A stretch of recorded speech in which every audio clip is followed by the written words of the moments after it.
Nobody wants to be around negative and bad vibes all the time. No one wants to be around someone who's not confident in themselves. Say, oh my God, I'm so fat, I'm so ugly, I'm so this, and that. Okay, well, if you say that, it's true. You're bringing down the energy. Bad energy follows people around. Hey, welcome back to my channel. So today we're gonna be discussing insecurities and how to stop letting them ruin your relationships. Have you ever been out and about or even at work or hanging with friends and someone is just randomly rude to you and you don't understand why? Oftentimes we take things like that personal, when in reality, how they're treating you has nothing to do with you. People who are insecure with themselves sometimes portray their insecurities onto other people.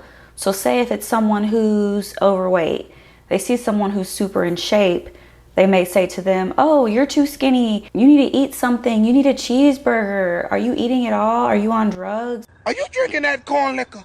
Are you sipping on the yak? People who are secure with themselves are just happy for other people overall. When they see someone who's super in shape, that may inspire them to want to eat better or exercise more often. Whereas the insecure person will just try to drag someone down to make themselves feel better. Overall, you don't want to take life too seriously. Because when you do, you only hurt yourself. You can't let negative interactions ruin your life. You just have to pretty much move on and just try to laugh it off because it's really not that serious. It can be hard, but you have to try to remember if someone is coming at you with some type of negativity, there's something going on with them personally. If you didn't do anything to them, it's their own issue. And I'm guilty of this as well. When someone is mean to me, I used to have the I'm gonna get you back or be on like revenge type energy when that's not all that necessary. I remember once I went to a Chinese buffet and there was this lady and she seen that I didn't have my nails done. I had very long nails at the time, but I didn't have them painted or anything like that. She pretty much said out loud something along the lines of, it doesn't make sense to not have your nails painted when they're long.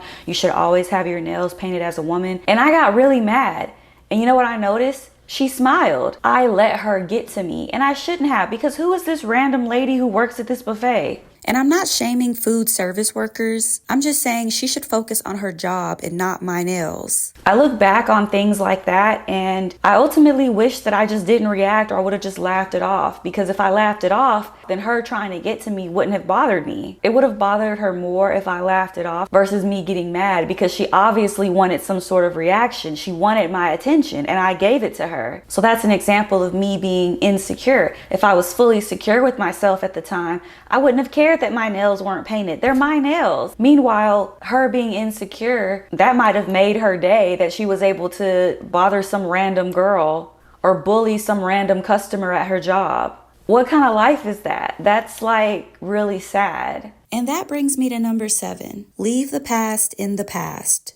Generally, if you're a positive, happy, optimistic person, you may have had more positive experiences in your life than negative. But it's really your own outlook and how you see it. Do you want to focus on how your dog peed on the floor this morning and how you were late to work? Or would you rather focus on the fact that you made it to work safely, and although you were a couple minutes late, your boss didn't notice or didn't mind it? You may have like a favorite coworker that you got to see and you got to work with that day. It's important that we focus on the positive, because although your dog peed on the floor and you had to spend an extra 10 minutes cleaning it up, you still probably had a pretty good day at work. But say if you let that incident bother you, you're gonna let that affect your whole day. You're gonna go to work and maybe feel like you had a bad day because your morning was off. And also something that a lot of people do when they're treated badly in previous relationships, they oftentimes will take that baggage or emotional damage into their new relationships. You can't base old experiences with different people in your new relationships with whole new people. They don't deserve that. I remember I went through a really bad relationship. At the end of it, I had lost a lot of trust in people. I realized that the person I was dating at the time was sort of using me.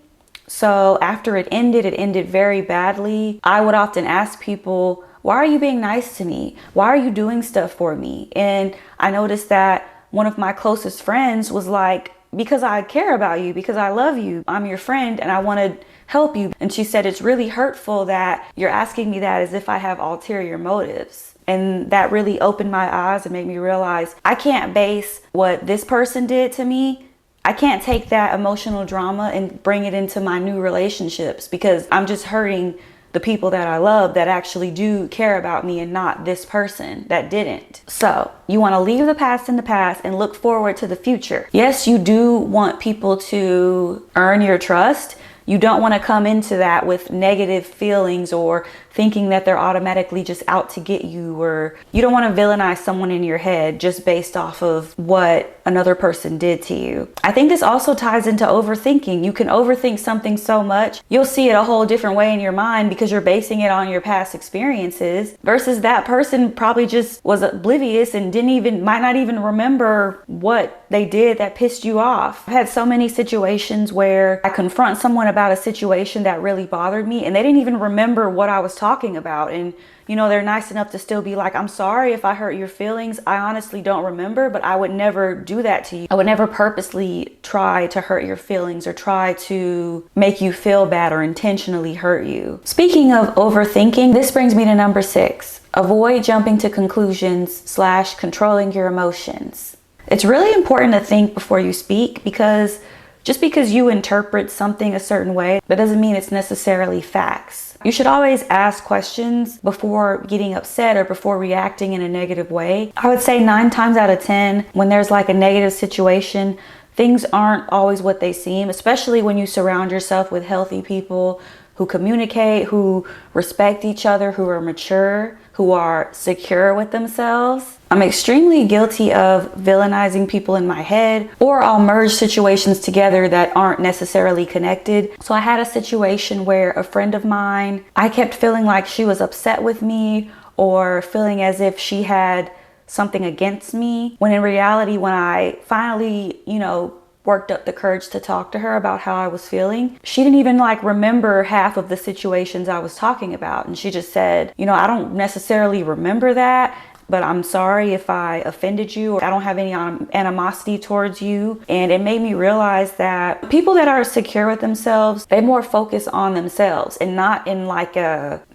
superficial type of way, or like it's all about me type of way. Just more of, I'm focused on my journey and where I want to be in life, so I don't have time to get caught up in the little unnecessary dramas of life, if that makes sense. With controlling your emotions, you really want to think logically. When you react out of emotions, you may come off a bit unstable, or like, Y'all some unstable creatures. See, I ain't gonna say the B word. I'm gonna say unstable creatures. It's my new word for y'all. It's important to control your emotions in life, because if something crazy happens and you freak out, how are you supposed to solve the problem if you're too busy freaking out? Like, you're not gonna have a good reaction. You're not gonna know what to do unless you stay calm, which is why it's important to control your emotions. Number 5, love yourself first. You can't love and respect other people when you don't fully love and respect yourself. It's really hard for people to admit their faults, let alone work to change them. You really have to build up momentum and learn more about yourself. There's also a number of ways that you can do it. For some people, therapy works. For other people, just reading books on self-improvement, exercise, meditate, and just try to be a more positive person. There's so many different ways to grow. It all just depends on who you are as a person and what method works best for you. It works better for me when I set small goals. You have to really build up momentum to get to where you want to be. And you also can't be too hard on yourself, because you might fall off, but that doesn't mean you completely give up. I'm trying to lose weight, and sometimes I binge eat. It's really hard to deal with that, because if I binge eat, I'm not going to reach my weight goals. Just because I go over my calories one day, that doesn't mean I should just give up completely. Like, tomorrow's a new day, get up, try again. You really have to celebrate the small wins, because if you have a goal where you want to lose 20 pounds and you're weighing in every day and you're not losing the weight, you just have to make small tweaks, or realize that weighing yourself every day isn't most effective. Our weight fluctuates. Weigh yourself once a week, weigh yourself once a month. That's way more effective. If you're hard on yourself and you have negative thoughts about yourself, how are you going to get ahead as a person? You're not. Number 4, your thoughts become things. If you tell yourself you're never going to lose the weight, you're never going to get this job, you're never going to fall in love and get married, then you aren't, because you told yourself that. Insecurity is a very unattractive trait, and I think in society it's more common for people to talk badly about themselves. To me, it kind of seems like culture is more geared towards if you view yourself negatively and you portray that, then you're on the same level as everyone else. Everyone's the same. But if you stand out and you're confident in yourself and you reach your goals, you have more positive self-talk about yourself, or even talking about your accomplishments, it's seen as bragging. It's seen as bad. Some people will even fish for compliments. They'll say, oh my God, I'm so fat, I'm so ugly, I'm so this, and that. Okay, well, if you say that, it's true. And if you're telling other people that because you want them to say, no, you're not, you're beautiful, eventually they're just going to stop doing that. The people who love you, they put you on a pedestal. They love who you are as a person. They want to be in your life just because you're you. If you're talking negatively about yourself constantly, they're still going to love you, but they're eventually not going to want to be around you as often because you're bringing down the vibes. You're bringing down the energy. Nobody wants to be around negative and bad vibes all the time. No one wants to be around someone who's not confident in themselves. Bad energy follows people around. Have you ever noticed when you get in like a negative headspace and you start focusing more and more on bad things, the more bad things start happening to you? Yes, of course, there's things in life that are bad that are going to happen, but you can't put all your focus on that. Yes, it's hard when, say your car breaks down or something like that. It's hard to be positive, but if you keep negatively talking about it and telling other people, they're going to get tired of hearing it and they're just eventually going to stop reaching out to you because who wants to be around that? And this brings me to number 3. Work to become the best version of yourself. Someone once told me, when you look good, you feel good. This is so true. When you feel good about yourself, when you're working towards your goals, you're exercising, you're eating right, you're doing everything you need to do, you feel great about yourself. When you fall off and you're just watching TV, eating bad, laying in bed all day, you become depressed because you're not out being active, doing things that are good for you. You naturally become more confident and love yourself more when you work towards that better version of yourself. You're magnetic for the things that you want. You're kind to yourself. You're kind to other people. You may notice yourself being more outgoing, more outspoken. You might have one day where you eat horribly. I noticed for me personally, say one night I overeat. I eat horribly. I wake up the next day. I feel so bloated. I feel horrible about myself. In the past, I would just say, oh, there's no point. I'll just give up. It's whatever. I give up. I'm done. I'm just going to eat whatever I want all the time. The more I eat whatever I want all the time, and I'm not, focusing on my diet, what I need to do, I notice my skin looks worse. I look worse. I'm not as happy. I'm not as confident. I'm bloated. I feel like I'm as big as a house. That's just not the vibes. That's like not who you want to be in life. That's not where you want to be in life. You're not growing. You're not inspiring others to grow and be better. The people who love you, when you're secure with yourself and they see that, that makes them want to be more secure and invest more into themselves as you've invested in yourself. Number 2, positive self-affirmations.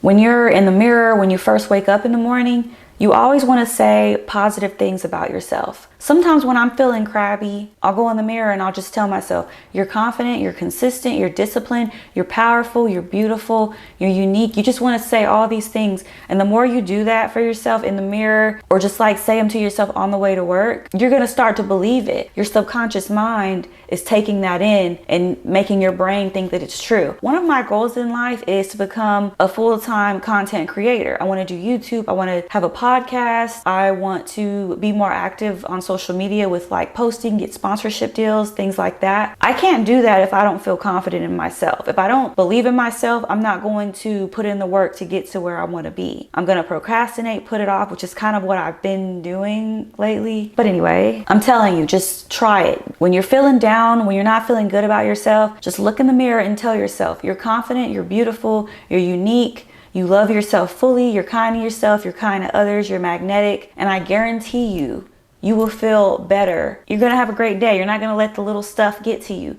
You're optimistic. You know exactly what you want out of life and you're gonna get it. Tell yourself that and your subconscious mind will believe it and start influencing your behaviors and your actions to get to where you want to be. Also, with positive self-affirmations, you can create something that's called a minds movie. The concept of a minds movie was developed by Glenn and Natalie Ledwell. It's basically like a vision board, but on your phone as like a little movie. So you create clips and statements of where you want yourself to be. And then you'll record yourself saying what you want. So say if I wanted to be a full-time entrepreneur in a year, I would put that in my mind's movie. I would say, I'm going to be a full-time entrepreneur by this date. And I'd have a picture of, you know, maybe my logo or me or where I want to be at that time. Or I want to have a Model X Tesla by this time next year. Okay, I put a Model X Tesla in my mind's movie. I say it, I repeat it in the mirror. It's basically how you do it. If you would like a video on how to create it, I can do that, or I could do a live stream and help. Just let me know. And the last one, probably the most important, number one, vulnerability and trust. It doesn't matter what type of relationship you have, significant other, friend, family member, co-workers, you have to be able to trust the person. And sure, you may have crazy co-workers, you may have crazy family that you don't think you should trust, but you have to set boundaries with those people. Your circle, the people that you place in your life, you have to be able to trust all of them. If you can't trust them, they shouldn't be in your inner circle. You can still socialize with them, be around them, but you don't want them to be those 5 main people that you surround yourself with, because those 5 main people, that's who you're most like. So if you have someone in your circle who lies all the time, who constantly talks about people, who's lazy, who doesn't really have integrity, those behaviors are going to bleed into you without you even knowing it. And you have to be okay with being vulnerable in your relationship. So to give an example for you, I used to not really be as open in my relationships. It would be really hard for me to open up. If something was bothering me, I didn't want to say anything because I'm kind of a big crier. Not as bad as I used to be, but anytime I had like a conflict at work or with family, with friends or romantic partners, when I have to discuss it, I would like cry. I would get like super upset. I've done it so many times now where it's not really as bad. I may still have like a little tear rolling down here or there, but for the most part, I can like discuss what was bothering me without like the you know, because I hate that. A lot of people view crying as like a weakness, especially if you're a guy and you're watching this. You already know it's really hard to be vulnerable as a man. For women, it's a bit easier for us because we're more emotional. Society is more catered to us in that way. If you're a man and you're watching this, you should at least have one person that you can confide in, that you can say, you know, I had a really rough day today and I'm just not really feeling the best right now. And that person should be there for you, whether it's your girlfriend, whether it's your wife, whether it's your mom or your brother, one of your friends. Like, you should have one person that you can talk to. If you don't, there's even like therapy. Just try to have at least one person that you can talk to, because it's very beneficial. Vulnerability does really go hand in hand with trust. You're only going to be vulnerable around the people that you can trust. No one wants to always have their guard up. That sounds exhausting. I can only imagine the years being lost off your life because you always have a guard up, always feel like you can't, you know, just like relax, just like chill out. And if you always have your guard up with people, people are always going to have their guard up with you. They're not going to trust you. They may, you know, be around you and stuff and hang out, but they're not going to like completely just be comfortable around you, because if you've got this guard up, they've got a guard up, and then next thing you know, they're wondering if you got some secret double life or something. That completes my list of how to stop letting insecurity ruin your relationships. Thank you so much for watching. If you made it to the end and you enjoyed this video, please give me a like, comment, and don't forget to subscribe. Doing that helps push this video out to other people. And also, if you have any other topics you would like me to do a video over related to self-improvement, growth, positivity, just let me know. Put them down in the comments or feel free to email me. Thanks again, and I'll see you next time. Bye.